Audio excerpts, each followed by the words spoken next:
मैयानि जाब्रबथायाथ' मोननै बिथिंनिफ्राय आं जाज खालामदों।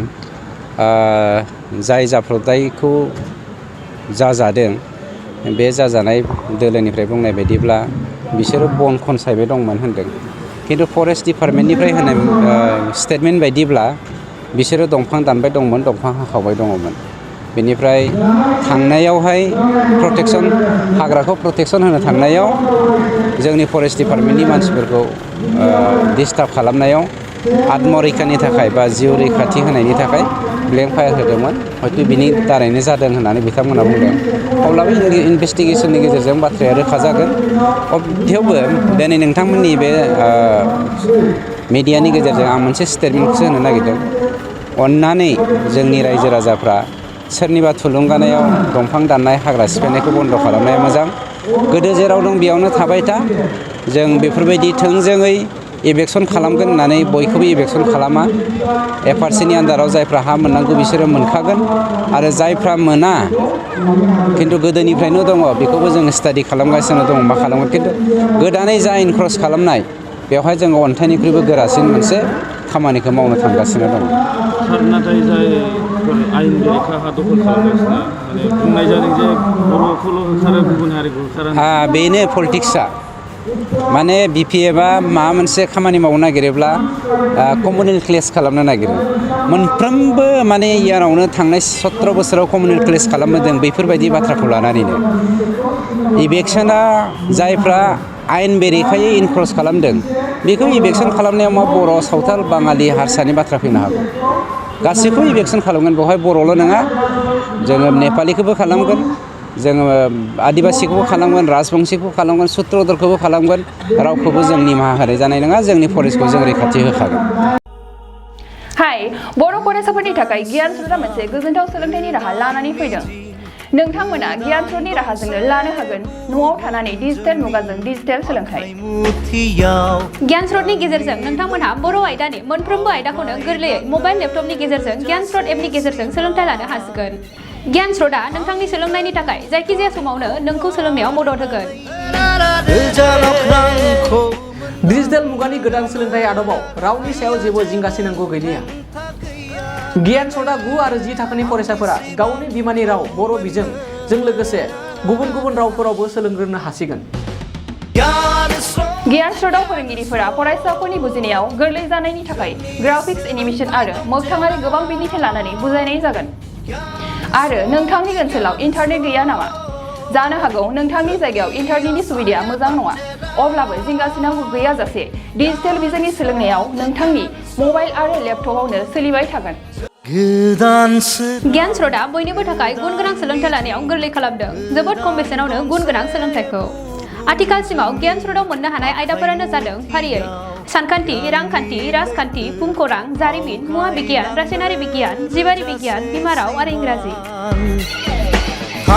गियान स्रोत एपखौ गुगल प्ले स्ट'रआव मोननो हागोन। नोंथांमोना डेम' एपखौ डाउनल'ड खालामनानै गावनि रावजों सोलोंनायनि मोनसे गोदान खाबुनि मोन्दांथिखौ लानो नाजा। बेयो मोनसे अफलाइन एप आरो गासैबो फराफारिखौ मेम'रि कार्डनि मददनि गेजेरजों मोननो हागोन। दानिया बे ई-लार्निं आदबाव मा थागोन बेखौ मिथिनो थाखाय नोंथांमोना www.gyanrots.in आव डेम' भिडिअफोरखौ डाउनल'ड खालामनानै नायदो। गियान स्रोतआ फरायसाफोरनि रोंगौथि जौगानायनि थाखाय मोनसे थार लोगो। नोंथांनि गथ'फोरनावबो रोंगौथि दं, नाथाय सोलोंनायनि मोनसे थार लोगोनि गोनांथि दं। बेनिखायनो गियान स्रोतआ जाबाय नोंथांनि थार लोगो। सोलोंथाइ दं जेराव गियान स्रोत, जोंनि आसाया दं जेराव। The Wild Tiger Resort in Manas has been opened for you. You can get many facilities in this resort like luxury accommodation, individual cottage, multi-cuisine restaurant, gypsy safari, elephant safari, river rafting, picnic facility, etc. To know more, you can contact this number 9101654758 9435011449 8473961382 8822935994। नोंथांमोननि थाखाय गोजोनथाव खौरां। बारेंगाबारि मानासाव बेखेवनानै होबाय समायना दा wild tiger resort. बे रेजर्टआव नोंथांमोनहा गोबां सुबिदा मोननो हागोन, जेरै luxury accommodation, individual cottage, multi-cuisine restaurant, gypsy safari, elephant safari, river rafting, picnic facility बायदि बायदि। गोबां मोनथिनो थाखाय कन्टेक्ट खालामनो हागोन नैबे नम्बराव 9101654758 9435011449 8473961382 8822935994। क'क्राझार गोजोननि नोगोर तितागुरि part 2 opposite NRL petrol पाम्पआव Rishi Kumar मोसाहारिनि फ्ल'रिस्ट nursery. बे नार्सारियाव बायदि रोखोमनि समायना बिबारफोरखौ फालांगि महरै खम बेसेनावनो नोंथांमोनहा मोननो हायो। ऋषि कुमार मोसाहारिनि फ्ल'रिस्ट नार्सारियाव गासैबो रोखोमनि बिबार गायनायाव गोनांथि जानाय आगजुखौ गोरलैयैनो मोननो हायो। बेसेन लायाबालासिनो न'सिम दैथायहरनायनिबो खाबु दङ। लोगोसे फरायसा आरो लाइमोनफोरखौबो बेवहाय सोलोंथाइ होनाय जायो। गोबां मिथिनो थाखाय कन्टेक्ट खालामनो हागोन नैबे नम्बराव 600039091992। ऋषि कुमार मोसाहारिनि फ्ल'रिस्ट नार्सारियाव एक्टिभिटिज बायदियै produce and sell all kinds of horticultural planting materials and gardening design, impart training to all students and educated unemployment youths, home delivery and door-to-door service free. Again, contact number 6003909192.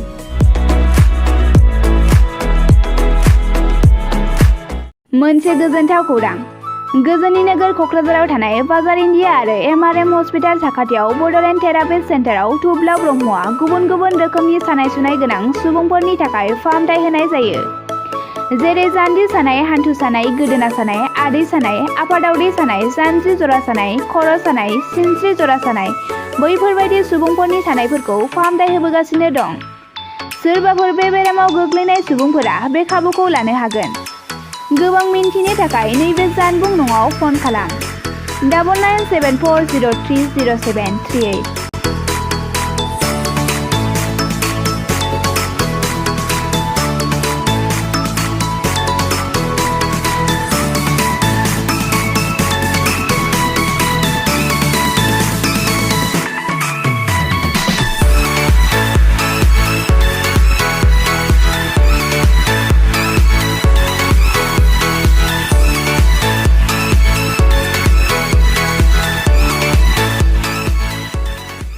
गेवलां organic integrated farming and research centre private limited. बेयाव रासायनारि हासार बाहायालासे मिथिंगायारि हासारल' बाहायनानै मैगं थाइगंफोर दिहुननाय जायो। जेरै आलु, लाव, फान्थाव, जोगोनार, कफि, सबायबिमा, थाइबें आरो गोथां मैगं, लाइ, लाफा, मुला, दुन्दिया बायदि गासै बोथोरनि अर्गेनिक मैगं थाइगंखौ मोननो हायो। बे अर्गेनिक मैगं थाइगंखौ क'क्राझार नोगोरनि सुबुंफोरा खदमथलायाव थानाय गलापी टेन्ट हाउसनि साखाथिनिफ्राय मोननो हागोन। नोंथांमोना बिगोमाजों फोनांजाब लानो थाखाय 8638399746 जानबुं नाम्बाराव कल खालामनो हागोन।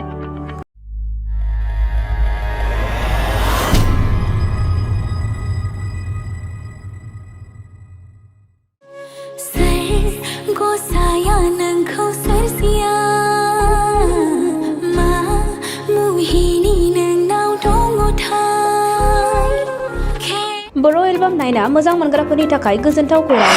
लिरामिनि डिरेक्सनाव आरजि प्रडाक्शननि बानजायनायाव नुनो मोनसिगोन सायख'बाय मुंनि गोदान बर' एलबाम। बे बर' एलबामाव फावखुंगुर महरै हिर'ग्राफा आरो राइबेल बाग्लारि, गोदान जाखांफु फावखुंग्रि महरै नुनो मोनगोन निजोरा बर'खौ। बे बर' एलबामाव समायना मिलौदो देंखो होदों निथामनि बर' आरो मोनसोम बर'आ। बे मिउजिक भिडिअ'खौ नायनो थाखाय आरजि प्रडाक्शन इउटुब चेनेलखौ बयबो आंगो खालामना लानो हागोन।